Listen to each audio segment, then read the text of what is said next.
AGR का जो है उनको करने दिया जाए।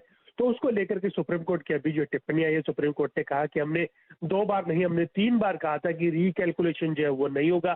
फिर हमारे सामने ये मांग को जो लेकर के आ गए हैं, ये जो है ये हम इसको स्वीकार जो है वो नहीं कर सकते। हल्के भी हियरिंग जो है वो चालू है। जो वोडाफोन आइडिया के लॉयर मुकुल रोहतगी है, वो भी कोर्ट के सामने बयान दे रहे हैं। उनका कहना है कि स्टोन कास्ट नहीं है ये फिगर, अगर सुप्रीम कोर्ट चाहे तो अर्थमेटिक एरर्स को ठीक जो है वो करने की अनुमति जो है वो दे सकता है। तो अभी मामले की सुनवाई जो है वो जारी है। जैसे जैसे नई डिटेल्स निकल करके आएंगे वो अपने दर्शकों तक पहुंचाने की कोशिश करेंगे। देखना होगा कि दोनों कंपनियां, वोडाफोन और एयरटेल जो है जिस तरह की राहत की मांग कर रही है, उनको वो राहत मिलती है या नहीं मिलती है। अभी इस मामले की सुनवाई जो है चल रही है। चलिए लक्ष्मण जी, हम माफ़ कीजिए असीम जी, आप हमारे साथ जुड़ेंगे ही जैसे जैसे आपको ये सुनवाई चलती हुई दिखेगी। लेकिन ये बात बिल्कुल आप नोटिस कीजिए, जब भी कोई टेलीकॉम का ऐसा मामला आता है उसमें वकील ज़्यादातर कोशिश करते हैं कि उसको इतना खींच दिया जाए कोर्ट्स में कि लोग पुरानी बातें भी भूल जाएं। सुप्रीम कोर्ट कम से कम 2 बार पहले ही क्लियर कर चुका है कि एजीआर का मामला जो है वो रिकम्प्यूट नहीं होगा, लेकिन बार बार आपके सामने ये पेश की आती है। और फिलहाल आपके सामने जो स्थिति है वोडाफोन आइडिया, जिसकी वैसे ही बहुत परेशानियां चल रही हैं फाइनेंशियल्स को, बैलेंस शीट को लेके, आपको दिन के न्यूनतम लेवल 7% नीचे ट्रेड करता हुआ दिखेगा। प्राइस आपके सामने 8 रुपये 80 पैसे है। जैसे ये हेयरिंग समाप्त होगी आपको जुड़ता हुआ दिखेंगे असीम जी। चलिए वापस बाजार पर ध्यान देते हैं। अब 212 अंकों की गिरावट 15,711 पर और लगभग 800 अंक नीचे 14,957 के आसपास आपको निफ्टी बैंक ट्रेड करता हुआ दिख रहा है। एक निफ्टी की पुट, निफ्टी बैंक की जो हम पुट ट्रैक कर रहे हैं 34,800 की, वो आपके सामने अब 147 रुपये के आसपास ट्रेड करती हुई दिख रही है। निफ्टी भी दिन के न्यूनतम लेवल 15,710। वीरेंद्र जी। जी हाँ शैल जी, अगर आप देखें थोड़ा सा प्रेशर पड़ता हुआ, मैं एमएनएम फाइनेंस की ट्रेड पे आना चाहूँगा। मैं माफ़ी चाहूँगा, मैं उसको एमएनएम पड़ गया था, एमएनएम फाइनेंस था वो इस वक्त। आपकी राय क्या होगी आशीष? जरा प्लीज़ एमएनएम फाइनेंस के चार्ट पे आइएगा। यहाँ पर अक्टूबर और नवंबर 2020 के बाद की रेंज वॉलेट होती हुई टूटती हुई, आपका take as a shorting candidate, आप एमएनएम फाइनेंस को कैसे देखते हैं? बिल्कुल बहुत ही स्ट्रॉन्ग शॉर्टिंग कैंडिडेट है, क्योंकि ये बहुत एक इंपॉर्टेंट बात है कि जब रैली भी हुई तब एमएनएम फाइनेंस ने पार्टिसिपेट नहीं किया। तो मुझे लगता है कि गिरावट में ये बहुत ही जल्दी नीचे जाने की तैयारी कर सकता है और काफी एग्रेसिव बिल्डअप शॉर्ट का यहाँ पे बना है। 159.50 के स्टॉप लॉस के साथ ये एक शॉर्ट कैंडिडेट है। 150 के लक्ष्य के लिए इसको करंट लेवल्स पर डेफिनेटली शॉर्ट किया जा सकता है।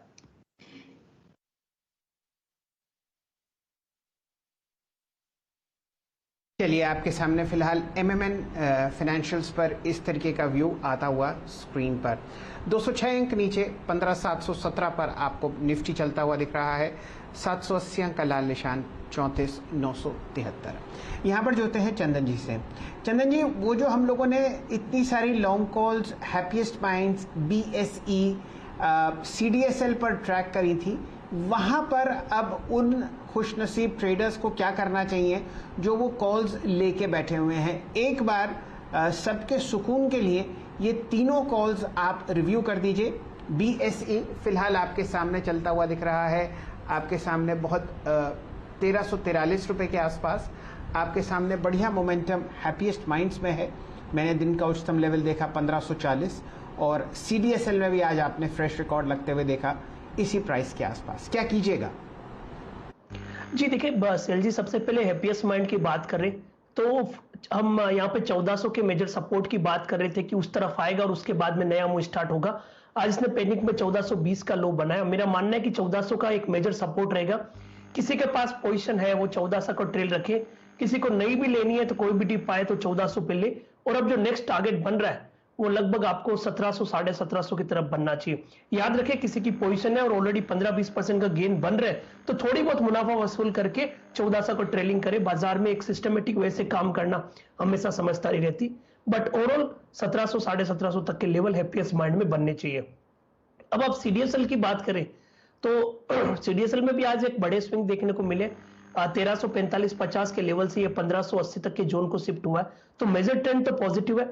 जिनके पास भी पोजीशन है उनको यही सलाह रहेगी कि आप लगभग 1450 का ट्रेलिंग रखे। 1450 के ट्रेलिंग से यहाँ पे आपको 1620 तक के अपसाइड बन रहा है। बट अगेन थोड़ा बहुत प्रॉफिट बुकिंग यहाँ पे करके ट्रेलिंग करे तो और कंपैरेटिवली बेटर रहेगा।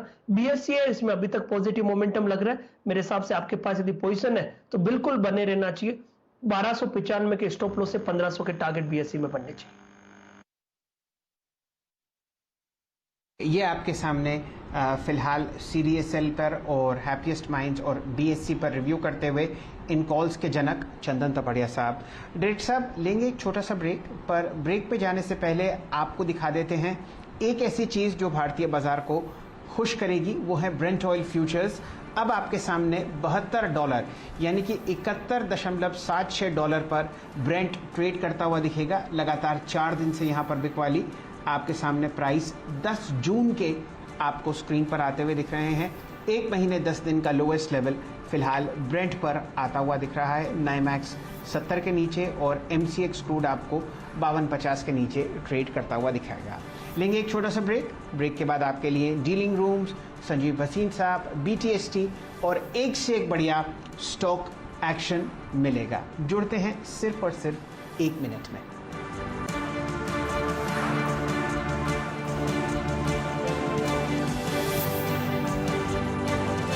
कान खोलने का और खोपड़ी के अंदर फिक्स कर लेने का।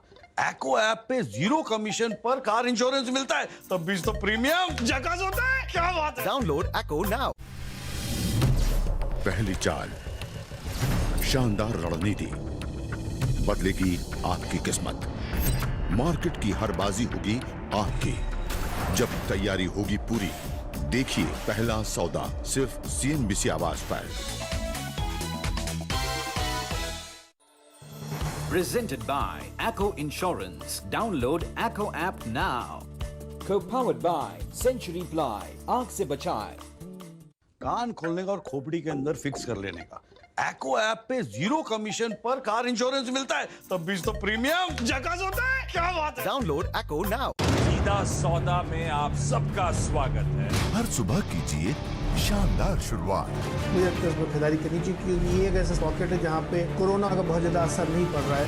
बाजार खुलने से पहले जानिए 20 चुनिंदा स्टॉक्स। कोड नंबर्स पसंद आ रहे हैं, इसीलिए इन स्टॉक को हाईलाइट कर रहा हूँ। दोनों में खबरें हैं, इसलिए इसमें अच्छी रैली यहाँ से आपको बनती हुई दिखेगी, जो हर रोज आपको बनाएंगे माला माल। जिस तरह से पोर्टफोलियो ऑफ हेल्थ केयर की तरफ ये कंपनी भी बढ़ा रही है, आप रखिए इस कंपनी को 421 के टारगेट्स। देखिए सीधा सौदा सिर्फ सीएनबीसी आवाज पर। एको ऐप पे कार इंश्योरेंस पर है 0 कमीशन, तभी तो सेविंग है टन टना टन टन। लोड कर। Download Acko now.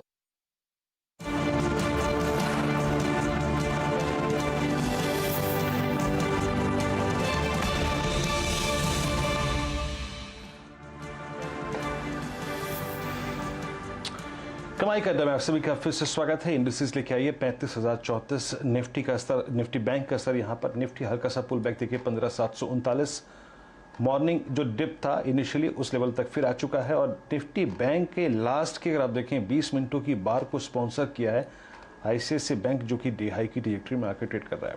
ओके, यहाँ से विषय को बदलते हैं और बात करते हैं अब कुछ हद तक अर्निंग्स की। और अर्निंग्स में फोकस करते हुए हम सुमित से बात करते हैं। देखिए 2 महत्वपूर्ण नंबर्स हैं, बजाज फाइनेंस जिसका मैं जिक्र कर रहा था कि टेक्निकली वीक पड़ता हुआ, और एशियन पेंट्स। इसके नंबर्स पे आउटलुक क्या है, क्या एक्सपेक्टेशन है, सुमित से बातचीत करते हैं।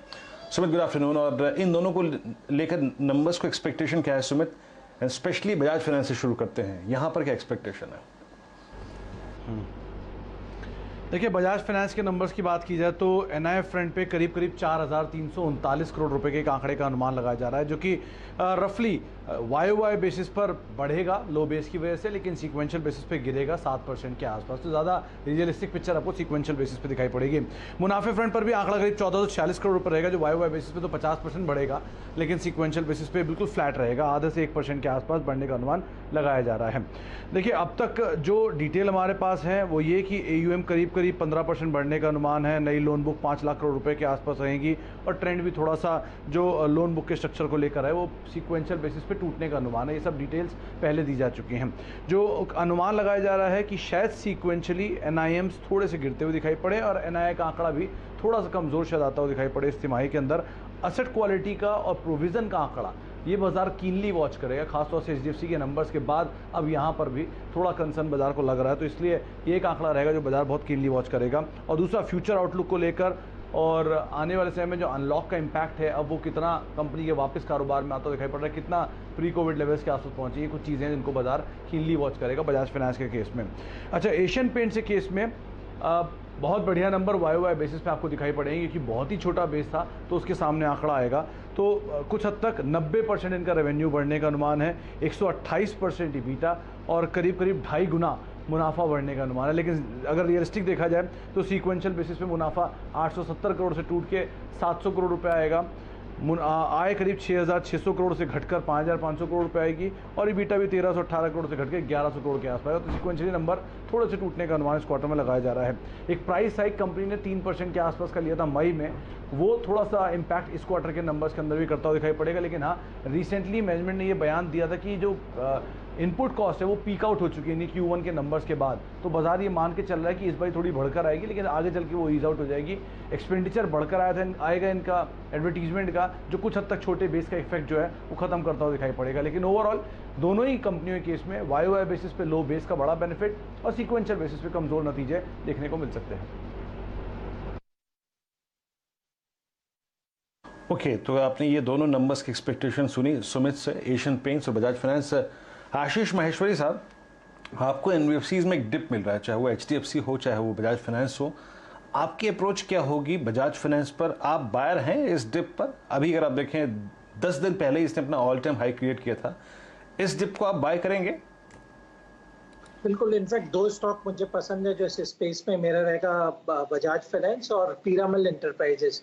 मेरा दोनों कंपनियों को लेकर जो आउटलुक है वो काफ़ी पॉजिटिव है और ज़रूर HDFC बैंक के जो नतीजे आए, रिटेल का जो थोड़ा सा डीग्रोथ हुआ है, उसने टाइम बीइंग के लिए थोड़ा सा सेंटिमेंट्स को ख़राब किया है, बट NBFCs का जो भविष्य है वो काफ़ी उज्जवल नज़र आता है। और मेरी सलाह में कि कोई भी गिरावट एक सही समय है NBFCs, तो क्वालिटी NBFCs है उन्हें बाय करने का, क्योंकि अब थोड़ा सा पोर्टफोलियो चर्निंग होगी जहाँ पे HDFC बैंक से निकलकर पैसा BFSI स्पेस में इन NBFCs को आगे जाके एलोकेट होने वाला है।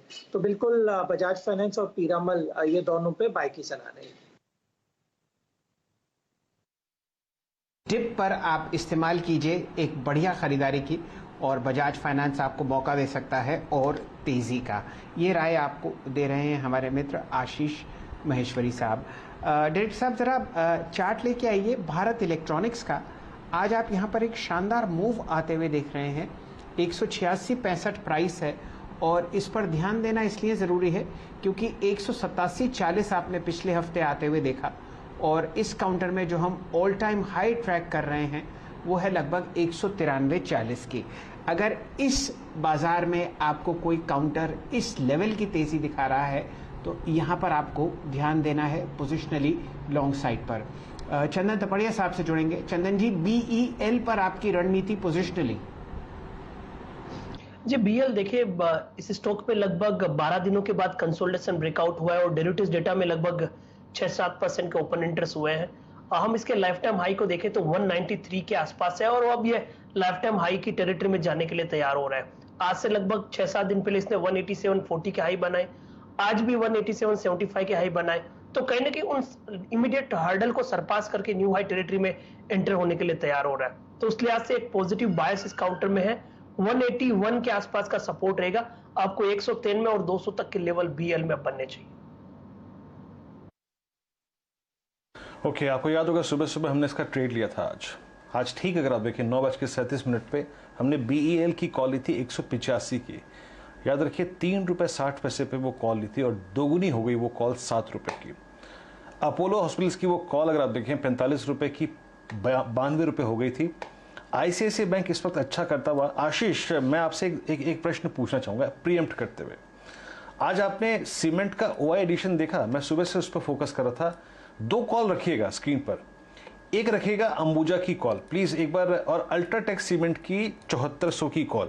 एक सेकंड में अंबुजा की भूल गया कि मैंने वो कौन सी कॉल निकाली थी, 390 की कॉल। यस, 390 की कॉल अंबुजा की, और अल्ट्राटेक सीमेंट की अगर आप देखें 7400 की कॉल।